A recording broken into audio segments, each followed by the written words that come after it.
Welcome to the word of God through 40 days till good Friday.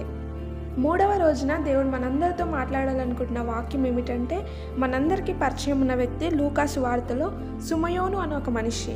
అతను యెరూషలేము నందు నివసించేవాడు.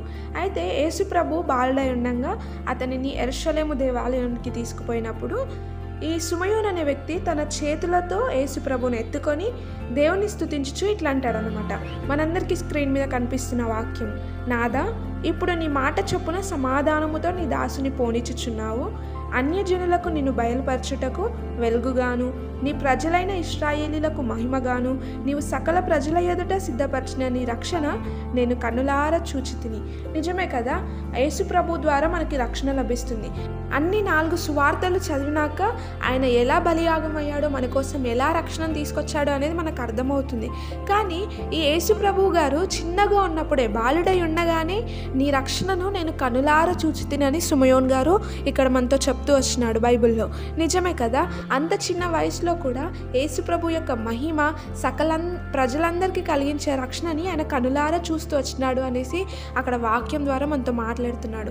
నిజంగా మన జీవితాల్లో కూడా ఎన్నోసార్లు ఆయన రక్షణను కనులారా చూస్తూ ఆయన ప్రేమను రుచి చూచి తెలుసుకొని కూడా అనేక సార్లు ఆయన రక్షణ అంటే ఏమిటి, అసలు మారుమనసు అంటే ఏమిటి, అసలు పాపం అంటే ఏమిటి అన్నట్టుగా మనం ప్రవర్తిస్తూ ఉంటాం.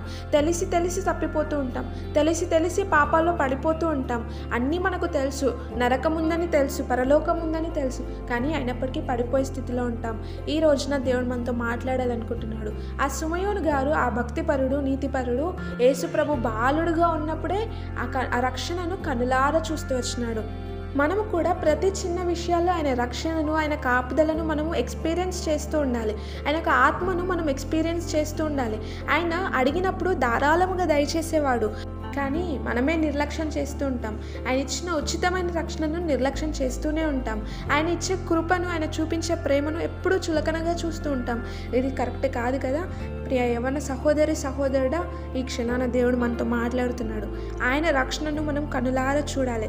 దేవుని రాకడ అనేది ఎంతో సమీపముగా ఉంది. సిద్ధపాటు కలిగిన జీవితం మన జీవితాల్లో ఉండాలి. కాబట్టి ఈ సుమయోను వలె మనం ఆయన రక్షణను, ఆయన ఇచ్చిన రక్షణను కనులారా చూసేవారుగా మనం ఉండాలి. ఆయన యొక్క ప్రభావమును, ఆయన యొక్క మహిమను మన జీవితాల్లో ఎక్స్పీరియన్స్ చేసేవారుగా ఉండి ఇతరులకు సాక్షికరంగా మనం జీవించాలి. సజీవ సాక్షిగా మన జీవితం అనేది ఉండాలి.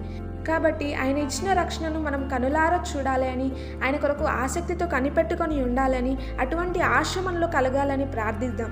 ఈ క్షణాన ఈ వాక్యంను దేవుడు మన జీవితాల్లో నెరవేర్చును గాక.